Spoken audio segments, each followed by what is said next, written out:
ఒక అడవిలో ఒక మర్రి చెట్టు కింద మింకీ కొంగ మరియు టోనీ కొంగల జంట ఉండేది. రెండూ ఒకదానినొకటి చాలా ఇష్టపడేవి. ఒకరోజు మింకీ కొంగ 3 గుడ్లు పెట్టింది. ఆ దేవుడి దయవల్ల ఈరోజు నువ్వు మొదటిసారి గుడ్లు పెట్టావు మింకీ. త్వరలోనే మనం తల్లిదండ్రులం కాబోతున్నాం. దీని గురించి ఆలోచిస్తుంటే నాకు సంతోషంగా ఉంది. అక్కడే కాస్త దూరంలో ఒక నక్క తన గుహ నుండి వాటిని చూస్తుంది. అలాగే నాకు కూడా ఈ 3 గుడ్లని తింటే ఎంత బాగుంటుందో అని ఆలోచిస్తుంటే చాలా ఆనందంగా ఉంది. అప్పుడు ఎంత బాగుంటుందో కదా. అప్పుడే వాటి దగ్గరకు మోంటూ అనే బాతు వచ్చింది. అరే వా మింకీ, నువ్వు 3 గుడ్లు పెట్టావంటే నేను త్వరలోనే మామయ్యను కాబోతున్నాను. అవును మోంటూ అన్నయ్య, మీరు త్వరలోనే మావయ్య కాబోతున్నారు. ఇంకా ఏంటి విశేషాలు? ఎలా ఉన్నావు మోంటూ బాతు? నేను చాలా బాగున్నాను. చెరువుకి ఇంకో వైపున చాలా గోల్డెన్ ఫిషెస్ ఉన్నాయి. ఈ విషయం చెప్పడానికే వచ్చాను. ఏమన్నావు? గోల్డెన్ ఫిషా? అదైతే మా ఇద్దరి ఫేవరెట్ ఫిష్. పద, మేం కూడా వస్తాము. ఆ రెండూ తమ గుడ్లను అలాగే వదిలేసి బాతుతో కలిసి వెళ్ళిపోయాయి. అప్పుడే నక్కకి నోరూరి ఆ గుడ్ల దగ్గరకు చేరుకుంది. మనం తల్లిదండ్రులం కాబోతున్నందుకు చాలా సంతోషంగా ఉంది. ఇంకా నేను మామని అవ్వబోతున్నందుకు చాలా సంతోషపడుతున్నాను. వచ్చారు పెద్ద తల్లిదండ్రి మామవ్వడానికి.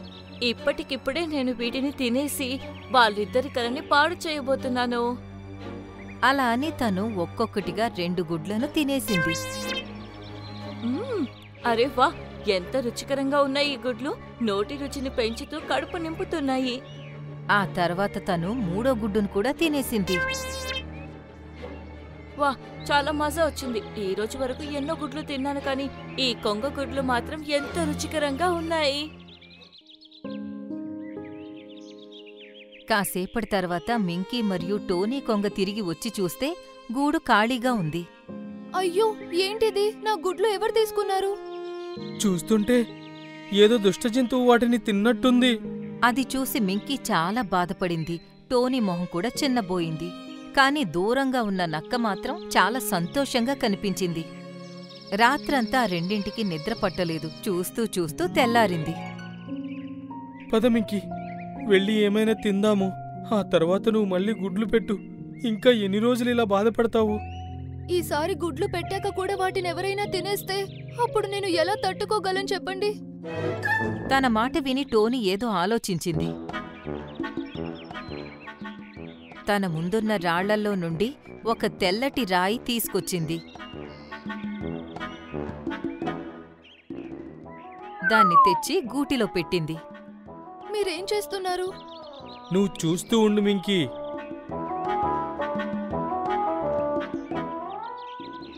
తను మళ్లీ వెళ్ళి ఇంకో తెల్లరాయి తీసుకొచ్చింది. దాన్ని కూడా గూటిలో పెట్టింది. ఈ 2 రాళ్ళు చూడ్డానికి గుడ్లులాగే ఉన్నాయి. ఇప్పుడు మనకు తెలిసిపోతుంది మన గుడ్లని ఎవరు తీసుకున్నారో అని. సరే, చూద్దాం ఏం జరుగుతుందో. ఆ 2 కాస్త ముందుకు వెళ్ళి ఒక చెట్టు వెనకాల దాక్కుని ఏం జరుగుతుందో చూస్తూ ఉన్నాయి. అప్పుడే నక్క నిద్ర లేచింది. Good morning everyone. కానీ ఇక్కడ ఎవ్వరు లేరు గుడ్ మార్నింగ్ విష్ చెప్పటానికి. అలా అంటూ తన చూపు గుడ్లపైన పడ్డ వెంటనే తన మొహం వెలిగిపోయింది. తను పరిగెత్తుకుంటూ అక్కడికి చేరుకుంది.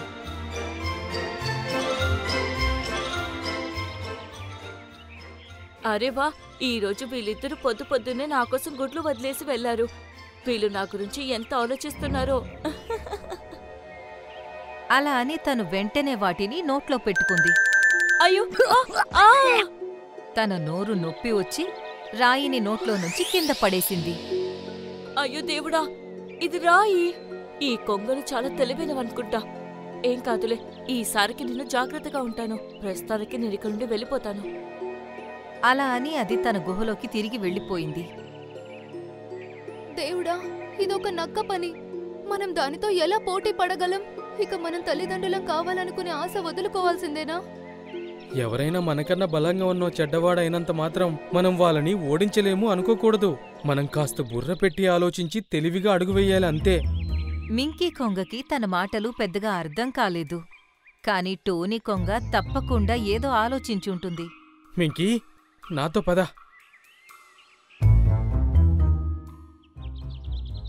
టోనీ కొంగ మింకీతో కలిసి ఒక గుహ దగ్గరకు చేరుకుంది. దాని బయట ఒక సింహం కూర్చుని ఉంది. షేర్ఖాన్, షేర్ఖాన్, మీ ప్రాణాలకి ప్రమాదం ఉంది. త్వరగా ఇక్కడి నుంచి వెళ్ళిపోండి.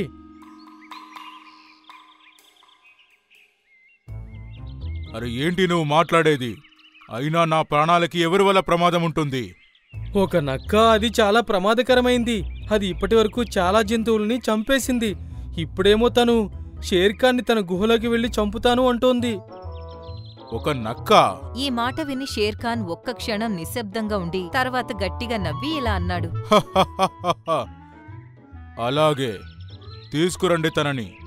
నేను నా గుహ లోపల తన కోసం ఎదురు చూస్తాను. చూద్దాము ఎవరిని ఎవరు చంపుతారో. అలాగే షేర్ఖాన్, మేము రేపు తనని తీసుకొని వస్తాము. అలా అని ఆ రెండు అక్కడి నుండి వెళ్ళిపోయాయి. చాలా దూరం వెళ్లిన తర్వాత మింకీ టోనీతో ఇలా అంది. మీరేం చేస్తున్నారు? షేర్ఖాన్కి అబద్ధం ఎందుకు చెప్పారు? అసలు నాకేం అర్థం కావడం లేదు. ఆ నక్క యొక్క దురాశే తన బలహీనత కూడా. ఇప్పుడు మనము తన బలహీనతని వాడుకుందాము. ఇప్పుడు నేను చెప్పేది జాగ్రత్తగా విను.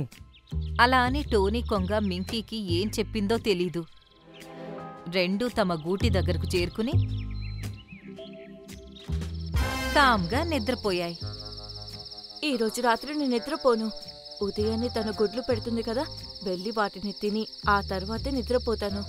అలా ఆలోచించి తను రాత్రంతా మెలకుగానే ఉంది. పొద్దున్నే కళ్ళు తెరిచిన వెంటనే మింకీ కొంగ గట్టిగా ఇలా అంటూ లేచింది. ఏమండి, వినండి, లేవండి, నేను గుడ్లు పెట్టాలి. అరే లేస్తున్నాను, ఎందుకలా అరుస్తున్నావు? ఇంతకి తనేమంటుంది? తను గుడ్లు పెట్టడానికి వెళ్ళాలా? కానీ మీరిచ్చిన ఐడియా చాలా బావుంది.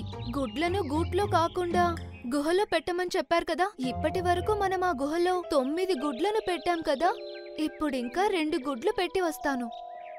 ఓహో, అంటే ఇప్పుడు వీళ్ళు గుహ లోపల గుడ్లు పెట్టడం మొదలు పెట్టారన్నమాట. వాళ్ళు 9 గుడ్లు అని చెప్పినప్పటి నుండి నా నోట్లో నీరూరుతున్నాయి. ఈరోజు నాకు న్యూ ఇయర్ పార్టీ ఉంటుందనుకోండి. ఆ రెండు అడవి వైపుకు బయలుదేరిన వెంటనే నక్క కూడా వాటి వెంట వెళ్ళింది. రెండూ సింహం ఉండే గుహ లోపలికి వెళ్ళాయి. వెంటనే నక్క కూడా లోపలికి వెళ్ళింది. అరే, ఇక్కడ చాలా చీకటిగా ఉంది. మీరెక్కడున్నారు? నాకు చాలా ఆకలిగా ఉంది. ఈరోజు నేను సంతృప్తిగా భోజనం చేస్తాను. నక్క గొంతు వినపడిన వెంటనే షేర్ఖాన్ ముందుకు వచ్చాడు. తనని చూడగానే నక్కకి చాలా భయం వేసింది. ఓహో, అంటే ఇప్పుడు నువ్వు నన్ను తింటావా? అది కూడా సంతృప్తిగా? రా, నేను నీకు న్యూ ఇయర్ పార్టీ ఇస్తాను. అరే షేర్ఖాన్, నేను మిమ్మల్ని ఎలా తినగలను? నేనేదో...